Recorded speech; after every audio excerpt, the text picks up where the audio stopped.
itu adalah pilihan konstitusional. Hak angket itu adalah hak yang diberikan oleh konstitusi pada DPR.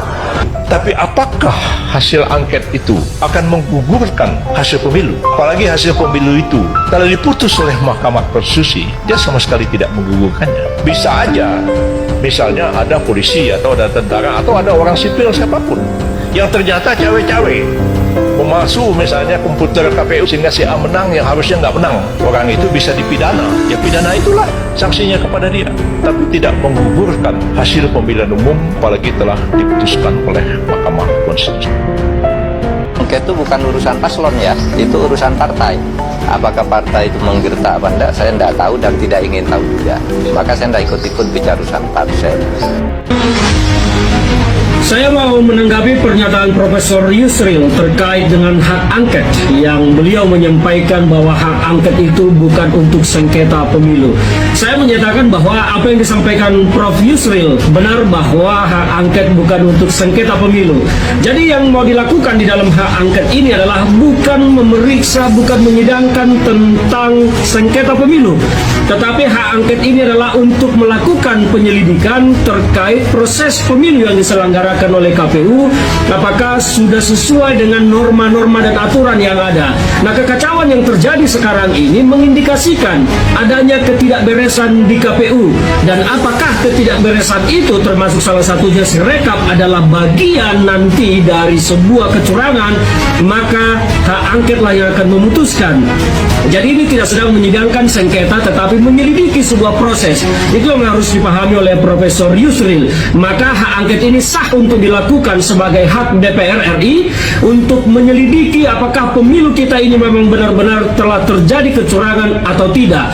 Nah, soal pembatalan, hak angket bisa membatalkan pemilu apabila ternyata Komisi Pemilihan Umum menyelenggarakan pemilu secara tidak jurdil. Maka hak angket DPR RI sebagai pemegang kedaulatan atas nama rakyat berhak menyatakan pemilu tidak jurdil dan dibatalkan. Maka selanjutnya dilakukan pemilu ulang. Prosedurnya seperti itu. Jadi ini bukan tentang sengketa pemilu, karena memang sengketa pemilu ranahnya dari Bawaslu dan Mahkamah Konstitusi. Saya harap supaya Profesor Yusril mengerti tentang ini. Ini bukan tentang sengketa pemilu, tetapi tentang sebuah penyelenggaraan pemilu yang diduga tidak jurdil dan diduga dilakukan oleh KPU.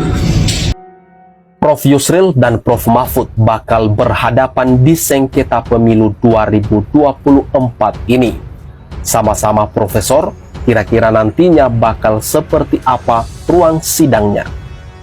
Kubu pasangan calon presiden dan calon wakil presiden nomor urut 2 Prabowo Subianto dan Gibran Rakabuming Raka ternyata tidak tinggal diam terkait dengan rencana gugatan paslon nomor urut 1 dan nomor urut 3.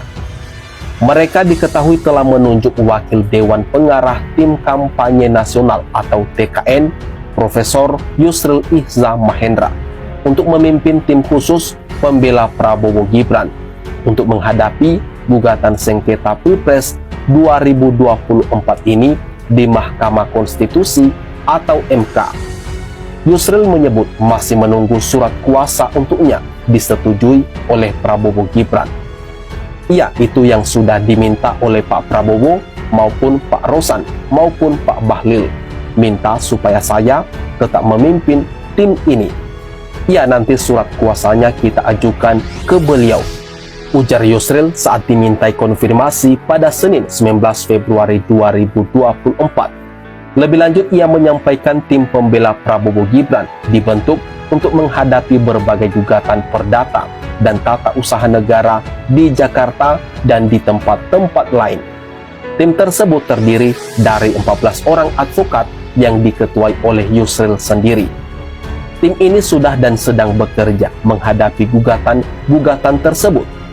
Tim mendapat kuasa langsung dari paslon Presiden Prabowo Subianto dan Gibran Rakabuming Raka, tuturnya seperti dilansir dari kompas.com. Ketua Umum Partai Bulan Bintang ini juga mengungkapkan untuk mengantisipasi kemungkinan adanya permohonan salah satu atau kedua paslon yang kalah dalam Pilpres ini. TKN kini sedang menyiapkan surat keputusan pembentukan tim pembelaan khusus untuk sidang di Mahkamah Konstitusi yang terdiri atas tim penasehat, tim pengarah, dan tim pembela. Pihaknya kemudian mengikuti dengan seksama wacana yang dikembangkan oleh kubu Anies Muhaimin dan kubu Ganjar Mahfud MD. Menurut dia, kedua kubu tersebut masih menunggu pengumuman resmi KPU tentang hasil Pilpres 2024 ini sebelum memutuskan apakah akan mengajukan permohonan ke MK atau tidak. Sengketa hasil Pilpres itu sejatinya adalah sengketa antara paslon yang kalah dengan KPU.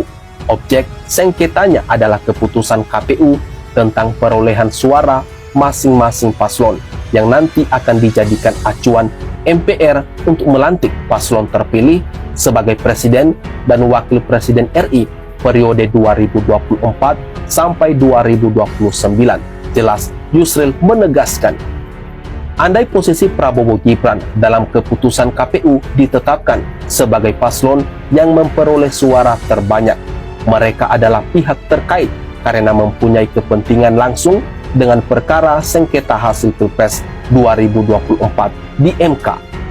Bukan hasil pemilunya, angket itu tidak akan mengubah keputusan KPU, tidak akan mengubah keputusan MK nantinya. Itu jalur tersendiri. Angket itu tidak bisa membatalkan hasil pemilu. Nah, nggak bisa, ya.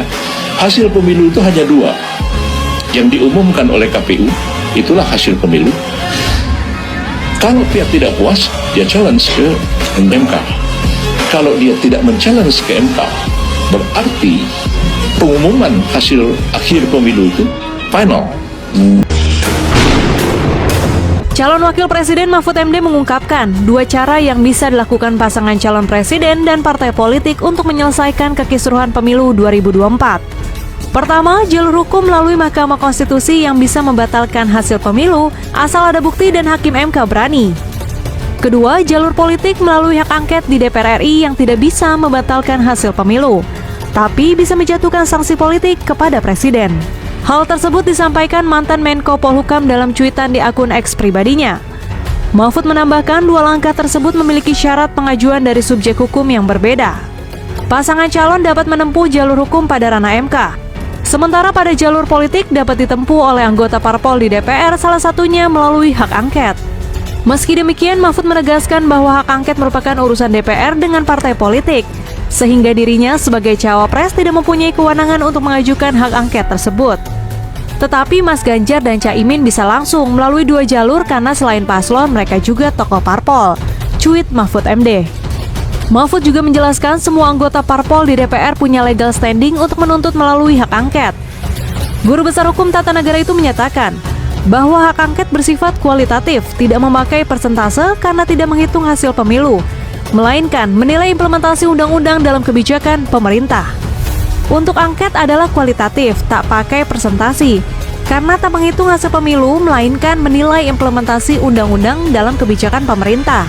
Cuit Mahfud.